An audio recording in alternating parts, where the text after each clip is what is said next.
ఓం మహాగణపతయే నమః. ఓం గురుభ్యో నమః. శ్రీ వాసవి మూలమంత్రము.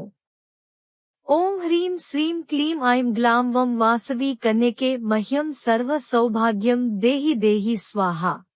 ఓం కుసుమ పుత్రీ చ విద్మహే కన్యకుమారి ధీమహి తన్నో వాసవి ప్రచోదయాత్. శ్రీవాసవి అమృతకలశం. శ్రీవాసవి కన్య పురాణగాథ 33 అధ్యాయము. అంత దేవఋషులు పరబ్రహ్మ స్వరూపులైన ఓ సూతమునీంద్ర, మేము శ్రీవాసవి కన్యక పరమేశ్వరి పురాణగాథను మీ అమృత వాక్కుల ద్వారా విని అనిర్వచనీయ ఆనందమును పొందితిమి.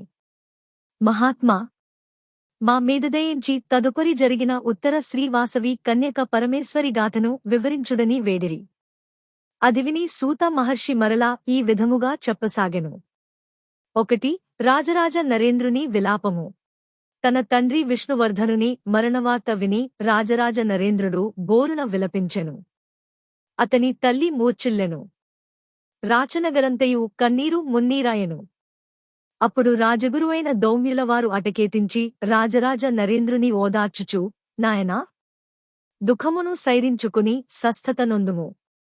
జాతస్య మరణం ధ్రువం, కాని ఎంతటి వారికైనా కన్నతండ్రి మరణము కృంగదీయుట సహజము. ముందుగా కన్నీటిని తుడుచుకునుము. నేనొక విశేషమును నీకెరింగించదా శ్రద్ధగా వినుము. ఇది ఆది పరాశక్తి లీలా విలాసము. మీ జనకుడగు విష్ణువర్ధనుడు గతజన్మ యందు చిత్రకంఠుడను గంధర్వుడు. ఆది పరాశక్తిని మోహదృష్టిన జూచినందున ఆ పరాశక్తి ఆగ్రహించి, నీవు భూలోకమున చంద్రవంశపు చక్రవర్తిగా పుట్టి శ్రీవాసవి కన్యపై వ్యామోహితుడవై తలపగిలి మరణింతువుగాక యని శపించినది. దాని ఫలితమే ఇది. ఇప్పుడు మీ జనకుడు శాపవిముక్తి నొందినాడు. అల్లదిగో అటు చూడుము, మీ తండ్రి విష్ణువర్ధనుడు దివ్య గంధర్వ దేహమున వైభవముగా తన నిజలోకమున కరుగుచున్నాడనెను. అది జూచిన రాజరాజ నరేంద్రుడు సంభ్రమాశ్చర్యములతో తన తండ్రికి నమస్కరించి దీవెనలొందెను. అంత ధౌమ్యుడు, యువరాజా, ఇక నీవు దుఃఖమును వర్ణించి ముందు పితృకార్యములను నిర్వహించుము. ప్రస్తుత సంఘటనకు కారణమై పెనుగొండ యందు అగ్నికుండ ప్రవేశముగావించి వెలసియున్న శ్రీవాసవి కన్య సాక్షాత్తు ఆది పరాశక్తి అవతారము. నీవు ఆ భగవతిని దర్శించి ప్రసన్నము చేసుకుని రాజ్యమును సుభిక్షముగా పాలింపు మనెను.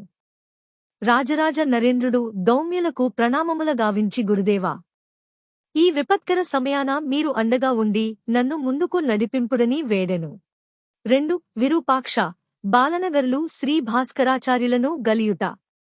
శ్రీవాసవి కన్య తమ తమ మాతపితులైన 102 గోత్రాల వైశ్యదంపతుల అగ్నికుండ ప్రవేశానంతరము విరూపాక్షుడు బాలనగర్లు శ్రీ భాస్కరాచార్యులతో సమావేశమైరి. అప్పుడు వారు, గురుదేవా, శ్రీవాసవి కన్య ఆనతి మేరకు మీ ఆజ్ఞలను సలహాలను పాటించుటకు సిద్ధముగా యున్నాము. లేబ్రాయ ముననే తల్లి దండ్రులకు దూరమైన మాకు ఇక మీరే మాకు తల్లి, దండ్రులు, గురువులు, దైవము, బంధువు, హితుడు, స్నేహితుడు అన్నియును మీరే. మీదే భారము. మాకు ఇక మీరు ముందు జరుపవలసిన కర్తవ్యములను గురించి మాకు తెలియపరచుడని కన్నీటితో వేడిరి. నాయనలారా, మీరు పదే పదే మీ మాతాపితృలను దలచి దుఃఖింపకుడు. వారందరూ వారల చిరకాల వాంఛ నెరవేరి శాప విముక్తులై దివ్యత్వము నొంది ఉన్నారు. వారి ఆశీస్సులు సదా మీపై వర్షించుచూ రక్షించుచుండును. ఈనాటి నుంచి 11 రోజులు మీ వంశాచార విద్యుక్త ధర్మము ప్రకారము మీ మీ మాతా పితృలకు సార్ధకర్మలను, పిండ ప్రదానములను పవిత్ర వశిష్ఠ గోదావరి నదీ తిరుమును జేరి నిర్వహింపుడనెను. అలాగే ననుచూ వారు ఆచార్యుల వారితో గూడి బయలుదేరి వెళ్లి 11 రోజుల ఉండి మాతా పితృకార్యములను నిర్వర్తించుకుని వచ్చి పెనుగొండ నందు 12వ రోజును మరియు 13వ దిన వైకుంఠ సమారాధన బంధుమిత్రులతో గలసి గావించిరి. బ్రాహ్మణులకు, నిరుపేదలకు సువర్ణ, వస్త్ర, అన్న, గోదాన, భూదానములను విరివిగా సమర్పించిరి. 3. రాజరాజ నరేంద్రుని పెనుగొండ ప్రవేశము. రాజరాజ నరేంద్రుడు పితృకార్యములన్నిటినీ ముగించుకుని దౌమ్యులు వెంటరాగా మంత్రి, సేనాపతి, దండ నాయకులతో పాటు తెల్లజెండాలను పట్టి బయలు వెడలి పెనుగొండ నగర శివారులందు విడదీజేసెను. వెంటనే తన ఆగమవార్తను నగరస్వామికి ప్రత్యేక దూత ద్వారా తెలియపరచుచు నగర ప్రవేశమునకు అనుమతి గోరెను. ఈ వార్త విన్న వెంటనే విరూపాక్షుడు, బాలనగరులు మరియు పెద్దలు శ్రీ భాస్కరాచార్యులను దర్శించిరి. గురువర్యా, ఈ విపరీతమును జూచితిరా? రాజరాజ నరేంద్రులు వారు వచ్చి మన నగర ప్రవేశమును గోరుచున్నాడు.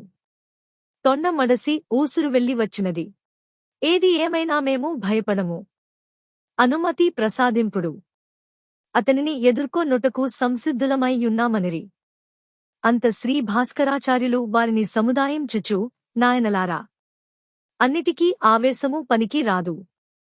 పిల్లికి పిడుగుకు ఒక మంత్రము నుపయోగించరాదు. ఇదంతా శ్రీవాసవి కన్యకా పరమేశ్వరి లీలా విలాసము. ఎవ్వరూ భయపడవలసిన పనిలేదు. ఆత్మజ్ఞాన సంపన్నులమగు మాకు వారిరాక అవగతమైనది. సంశము వదలి మా మాటలు పాలించి వారిని సగౌరముగా ఆహ్వానించి నగరమునకు తోడ్కుని రండని పల్కెను. ఆచార్యుల వారి ఆజ్ఞానుసారము విరూపాక్షుడు, బాలనగరులు నిరాడంబరముగా చక్రవర్తిని నగరుకు ఆహ్వానించి అతిథి సత్కారములతో గౌరవించిరి.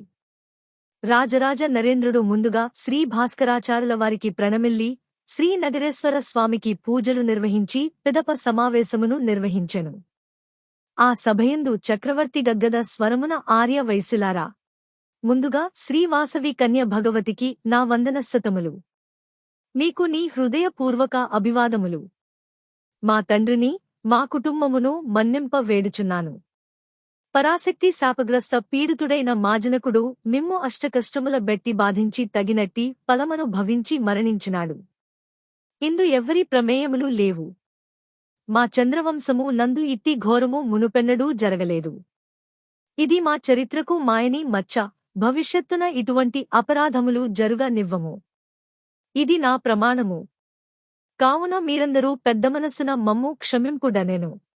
అతని వినయ విధేయ వాక్కులకు సభ్యులందరూ ఆశ్చర్యచకితులైరి. ఎక్కడి తండ్రి, ఎక్కడి కొడుకు? ఊహకందకున్నదని తలచుచూ వారిట్లనిరి. ప్రభూ, గతించిన దానికి వగువ నవసరము లేదు. మీరాక, మాపై మీ వాత్సల్యము మాకు కడు సంతోషదాయకములు. ఇక మీరును మేము కలసి అన్యోన్యముగా జీవించదము. ఇక మనలో మనకు క్షమాపణలు అనవసరమనిరి. అందులకు చక్రవర్తి నేను కడు ధన్యుడని వారికి నమస్కరించెను. అంత శ్రీ భాస్కరాచార్యులు దౌమ్యులవారు శ్రీరాజరాజ నరేంద్రుని విరూపాక్షాది ఆర్యవైశ్యులను మీ స్నేహము ఈ విధముగనే చిరకాలము వర్ధిల్లుగాకని దీవించిరి. ఓం తత్సత్. 33 అధ్యాయము సంపూర్ణము. జై వాసవి.